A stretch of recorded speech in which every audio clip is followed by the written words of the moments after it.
Asonaman, Asociación Nacional de Manipuladores de Alimentos, te recuerda que la finalidad del curso Higiene Alimentaria es que los manipuladores de alimentos puedan ofrecer a los consumidores alimentos seguros para no ocasionarles ningún perjuicio en su salud.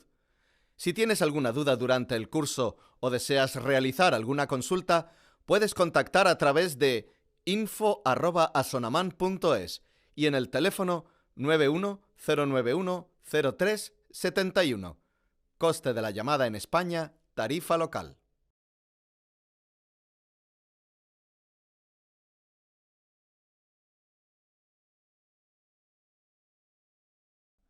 Los microorganismos agrupan a un número muy diferente de seres vivos, que se caracterizan porque no se ven a simple vista, solo a través de un microscopio. Los microorganismos son las bacterias, los virus y algunos hongos. Los parásitos son organismos animales o vegetales, que viven sobre o dentro de otro organismo y se desarrollan a sus expensas. No viven libres en el medio ambiente. Los microorganismos y los parásitos son agentes biológicos que pueden causar efectos adversos para la salud. Sin embargo, su presencia en los alimentos no indica necesariamente un peligro para el consumidor, pues no todos los microorganismos y parásitos provocan enfermedades. Los animales y los vegetales que tomamos en la dieta tienen un gran número de microorganismos en su superficie y en su interior. Si las condiciones son favorables, pueden crecer en el alimento, alterándolo o no. Si son patógenos, causarán una enfermedad en el consumidor, bien directamente o a través de sus toxinas. 2. Características generales de las bacterias. Las bacterias son los microorganismos que con más frecuencia causan infecciones alimentarias. Se caracterizan por: son microscópicas, son unicelulares, están presentes en el aire, agua, piel, pelo, boca, nariz, uñas, etc. Se reproducen por división en dos. Algunas bacterias pueden defenderse de las condiciones exteriores adversas formando esporas, que son formas de resistencia capaces de sobrevivir incluso en latas de conserva esterilizadas. Muchas bacterias patógenas, cuando crecen sobre los alimentos, producen toxinas que pueden ser resistentes al calor, por lo que son muy peligrosas, ya que no se destruyen por la cocción. Algunas bacterias patógenas que transmiten los alimentos alteran el aspecto, sabor y aroma de estos, mientras que otras no producen ni mal olor ni signos de putrefacción, por ejemplo la salmonela. Por esto, es de vital importancia, para evitar riesgos innecesarios, cuidar la buena conservación e higiene en el tratamiento de los alimentos. 3. Condiciones favorables para el crecimiento de las bacterias. Las bacterias, como cualquier ser vivo, necesitan de unas condiciones adecuadas para que crezcan, como son nutrientes, humedad, temperatura adecuada, tiempo y pH adecuado, entre otros factores. A. Nutrientes. Son las sustancias que necesitan las bacterias para alimentarse. Los alimentos de consumo humano son unos nutrientes muy adecuados para el desarrollo de las bacterias. B. Humedad. Las bacterias necesitan agua para desarrollarse. Los alimentos, por su alto contenido en agua, son un medio muy adecuado para el crecimiento bacteriano.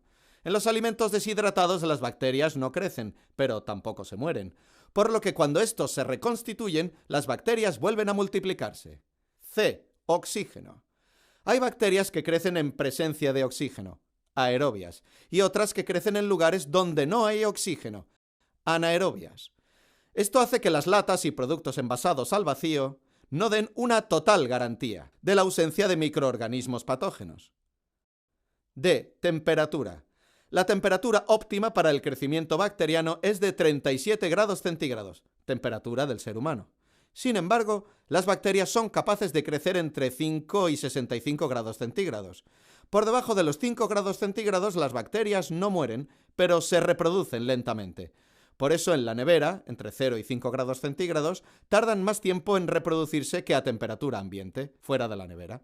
Si el alimento refrigerado se lleva a temperaturas óptimas para el crecimiento bacteriano, estas vuelven a multiplicarse. Cuando conservamos los alimentos a menos 18 grados centígrados, temperatura de congelación, se retrasa el deterioro de los alimentos, ya que, cuando el agua de los alimentos se congela formando cristales de hielo, los microorganismos dejan de tener a su disposición el agua que necesitan para poder desarrollarse. De todos modos, es importante recordar que el frío no hace que los microorganismos mueran, solo evita que se multipliquen. Por encima de los 80 grados centígrados, la mayoría de las bacterias mueren. Así, cuanto mayor sea la temperatura de cocción y más tiempo transcurra, mayor será el número de bacterias que mueran. El tiempo. En condiciones óptimas de crecimiento, se produce una división celular cada 20 a 30 minutos. Por ello, un solo microorganismo puede transformarse en más de 1.000 millones de microorganismos en tan solo 10 horas. pH.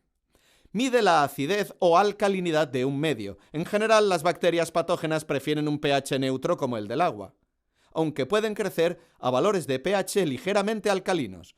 Los pH ácidos dificultan el crecimiento de los microorganismos. El limón y el vinagre son buenos conservantes, porque acidifican el medio y dificultan mucho el crecimiento bacteriano. Concentración de sales. La mayoría de los microorganismos no pueden crecer en presencia de concentraciones altas de sales. Por eso, los salazones conservan los alimentos libres de bacterias durante mucho tiempo. Los diferentes métodos de conservación de los alimentos se basan precisamente en modificar algunas o varias de las necesidades de crecimiento de las bacterias. 4. Agentes causales y enfermedades que producen. Los principales agentes de toxinfecciones alimentarias son bacterias, Salmonella, Listeria monocytogenes, Clostridium perfringens, Clostridium botulinum, Staphylococcus aureus, Escherichia coli. Virus, Virus Marburg, virus de la hepatitis A. Parásitos, Trichinella spiralis, Anisakis, lombrices intestinales, Tenia o solitaria. A continuación hablaremos de los más importantes. Las bacterias son la principal causa de las enfermedades transmitidas por los alimentos. Son organismos de tamaño muy pequeño. Necesitamos un microscopio para poder verlas. La salmonela vive en el tracto intestinal de mamíferos, incluido el humano, y aves como la gallina. Por esto último, el huevo, que sale a través de la cloaca de las aves, será uno de los alimentos implicados en la salmonelosis. Los alimentos que pueden contener salmonela son carnes, huevos, en especial la mayonesa, leche y productos lácteos no tratados. Las carnes se contaminan por contacto con las vísceras del propio animal, por superficies, tablas de corte, útiles de cocina y el uso de aguas no suficientemente tratadas. Los síntomas que produce una infección por salmonela son principalmente digestivos, pudiendo incluso causar la muerte. Es muy importante evitar el consumo de productos crudos, ya que la bacteria se destruye por el calor. Listeria monocytogenes. Es el agente causal de la listeriosis que cursa con fiebre, dolores musculares y trastornos digestivos. Los alimentos se contaminan por las manos sucias de un manipulador con la enfermedad. Afecta principalmente a la leche, los quesos, las aves de corral, las hortalizas, etc. Clostridium perfringens y Clostridium botulinum. Son bacterias que crecen en ausencia de oxígeno, por lo que suelen aparecer en conservas y en alimentos envasados al vacío. Además, son capaces de formar esporas muy resistentes al calor. Cuando las esporas germinan, liberan unas potentes toxinas causando toxinfecciones alimentarias. De estos, el más peligroso es el Clostridium botulinum, cuya toxina es uno de los venenos más potentes que se conoce y produce la muerte por parálisis respiratoria. Esta bacteria podemos encontrarla en conservas y en alimentos al vacío. Su presencia produce que las latas de conserva y los envases al vacío se hinchen. Por lo que cuando observemos esto en ellos, no los usaremos y o bien los desechamos o bien se los devolvemos al proveedor. Staphylococcus aureus. Se encuentra a menudo en la nariz, la garganta y las manos de las personas sanas, en las mucosas. Podemos ser portadores sanos de ellos. Eso quiere decir que podemos tenerlos en las mucosas y no tener síntomas. Pero a través de la manipulación podemos pasarlos a los alimentos, y las personas que los ingieran padecer una enfermedad alimentaria. La mayor parte de los brotes se producen por la contaminación directa de los alimentos a través de las manos de los manipuladores. Las bacterias se destruyen fácilmente por el calor, pero sus toxinas son muy resistentes al calor. Escherichia coli. Es el agente causal de las colitis hemorrágicas. Vive en el intestino del hombre y los animales. Los alimentos se contaminan por contacto con vísceras de animales, por las manos de los manipuladores y por aguas no tratadas. Es sensible al calor, por lo que se elimina durante la cocción de los alimentos. Produce náuseas, vómitos, diarrea, deshidratación y temperatura inferior a lo normal. Otra clase de enfermedades transmitidas por alimentos son las producidas por virus. Los virus son un gran grupo de microorganismos que tienen un tamaño muy pequeño, más pequeño que el de las bacterias. Virus de la hepatitis A. La hepatitis A es la enfermedad más común de origen alimentario causada por virus. Se transmite por contaminación fecal oral, a través de las manos y afecta a una gran cantidad de alimentos. Virus Morwalk. Produce la gastroenteritis viral aguda. Inflamación del estómago y/o intestinos. Es transmitido por la ruta fecal oral, a través del agua y los alimentos. Es una afección suave y se cree que produce 1/3 de las gastroenteritis de los niños entre los 6 y 24 meses. Aunque el agua es la principal causa de contaminación, los alimentos también están frecuentemente involucrados. Parásitos.